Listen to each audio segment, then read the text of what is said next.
سب سے بڑی تیاری کیا ہے کہ اپنے دلوں کو صاف کر لو، کہ جس دل میں نفرت ہو، بغض ہو، کسی کے لیے غصہ ہو، کسی کے لیے کیا کیا جذبے ہوں، دل صاف کرنا۔ ہمارے گھروں میں روزانہ جھاڑو ہوتا ہے، یہاں مدرسے میں روزانہ صفائی ہوتی کہ نہیں ہوتی؟ کیونکہ دنیا کی اصل گندگی ہے تو جھاڑو ہاتھ سے نہیں چھوٹ سکتا۔ حرم شریف میں دیکھا کیسے چاروں طرف خدام پھر رہے ہوتے ہیں برش لے کر، کہ تمہارے مولوی شاہد صاحب بھی ایک دفعہ وہاں خدام حجاج میں گئے تھے، میں نے ان کے ہاتھ میں برش دیکھا، وہی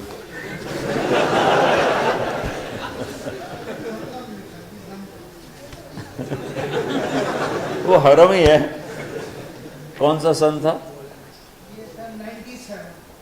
97۔ تو دل پہ غبار ایسے آتا ہے جیسے صحن میں غبار آتا ہے، دل پہ گندگی ایسے آتی ہے جیسے صحن میں آتی ہے۔ تو ہم نے نظام بنایا ہوا ہے، لوگ وہ کر رہے ہیں، وہ روزانہ جھاڑو دیتے ہیں۔ تمہارا دل ایک آنگن ہے، ایک صحن ہے، اس میں بغض، نفرت، حسد، پتہ نہیں کیا کیا گندگیاں آئیں گی اور آتی رہیں گی۔ بچوں ایک کام کرو، جھاڑو پکڑ لو، صاف کرو۔ یا اللہ معاملہ تجھ سے کرنا ہے، لوگوں سے نہیں۔ کسی نے برا کہا، کسی نے غیبت کی، کسی نے گالی دی، کسی نے دھکا دیا، کسی نے حق مارا، کسی نے کچھ کیا، یا اللہ تیرے سبب میں نے اپنے دل کو سب سے صاف کیا، میں نے اپنے دل کو سب سے صاف کیا۔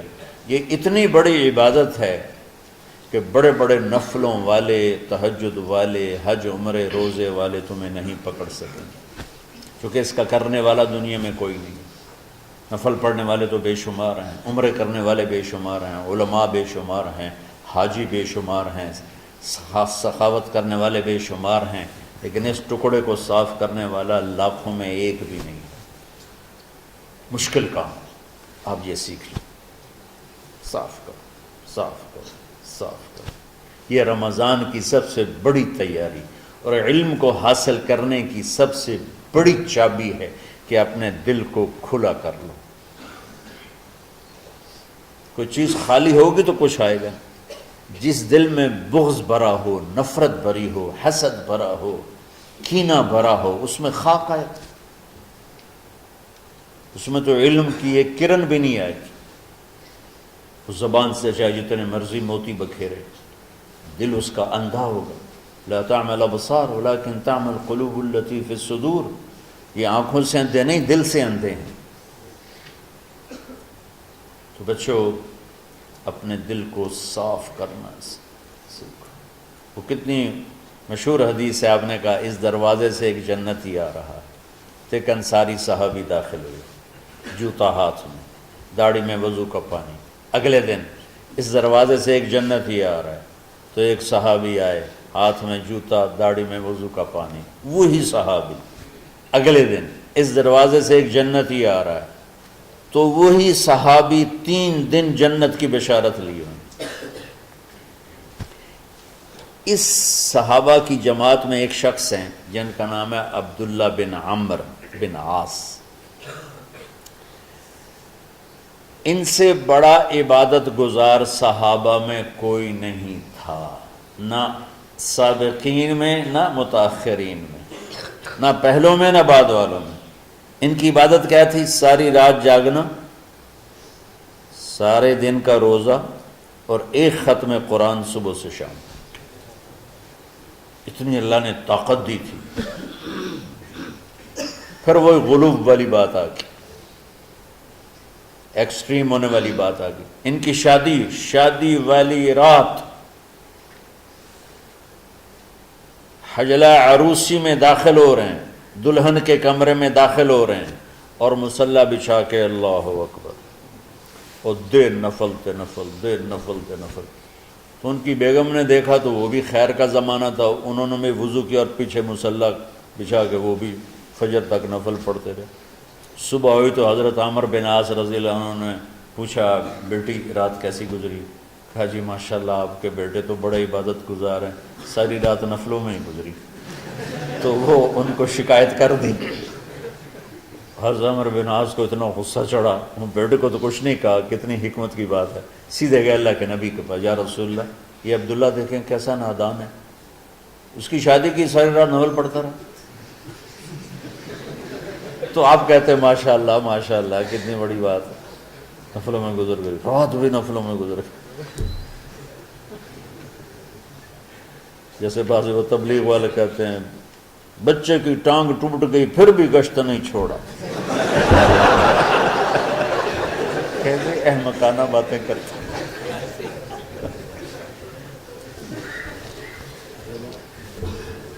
تو آپ نے حضرت عبداللہ بن عمر کو بلا کے ڈانٹا کہ تو نے مہینے میں 3 دن روزے رکھنے ہیں، بس نہیں رکھنے، اور ہفتے میں 1 قرآن ختم کرنا ہے۔ کہا یا رسول اللہ میرے اندر طاقت زیادہ ہے۔ پھر اچھا 15 دن روزے رکھنے، کہنے میرے اندر طاقت زیادہ ہے۔ آپ اس کو تھوڑا تھوڑا کر کے گھٹاتے رہے، اور وہ ہر دفعہ نہیں یا رسول اللہ میرے اندر طاقت زیادہ ہے۔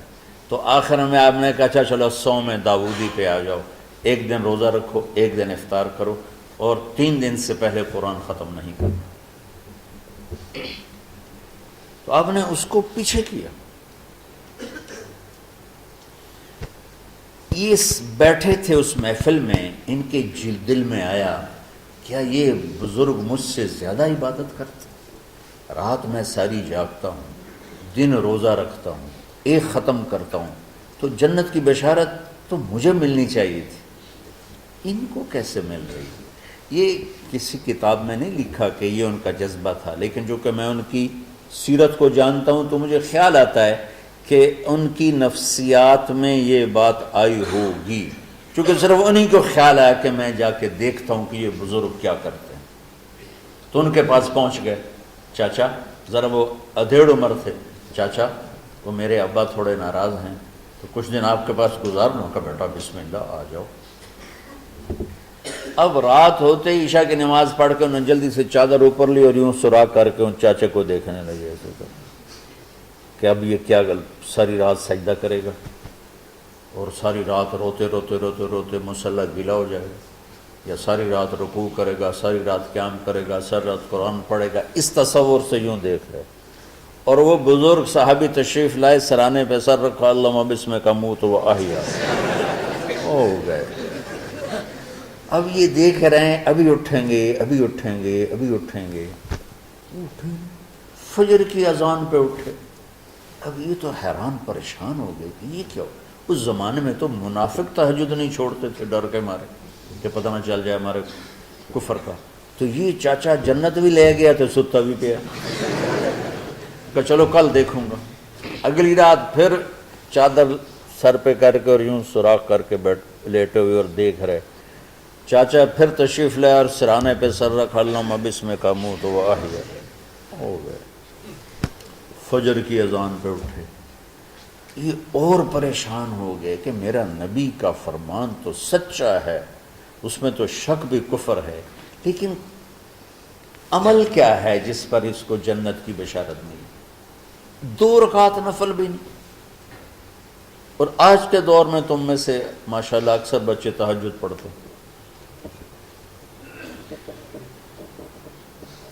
کہ 1 رات اور دیکھوں گا، تیسری رات اللہم بسمک اموت و احیا، ساری رات۔ تو تیسری رات پھٹ پڑے عبداللہ بن عمر، کہنے لگے چاچا میری ابا سے کوئی لڑائی نہیں تھی، 3 دن میں تیرے بارے میں سنتا رہا، جنتی جنتی جنتی۔ میں دیکھنے آیا تھا کہ آپ کیا کرتے ہیں، آپ تو کچھ بھی نہیں کرتے ہو، ساری رات سوتے رہتے، اب کیا کرتے ہو؟ میں کہا بیٹا یہی ہے جو تم نے دیکھا ہے۔ اب ان کو سمجھ میں نہیں آ رہا کہ یہ جوڑ کیسے بٹھاؤں، ادھر جنت کی بشارت، ادھر ساری رات خراٹے، اب یہ اس میں جوڑ کیسے بٹھاؤں؟ کیونکہ نبی کی بات تو غلط ہو نہیں سکتی۔ تو اب وہ نا ایسے نا بڑے بے دل سے ہو کر واپس مڑے، پتہ نہیں کی چکر ہوئے گی کوئی گل۔ جب وہ دروازے تک پہنچے تو کہنے لگے بیٹا ادھر آنا، واپس آ گئے۔ اب میں تمہیں اصل راز کی بات بتاتا ہوں۔ کہا کیا ہے کیا ہے؟ تو یہاں ہاتھ رکھا، کہا یہ جو دل ہے نا اس میں کسی انسان کی نفرت نہیں۔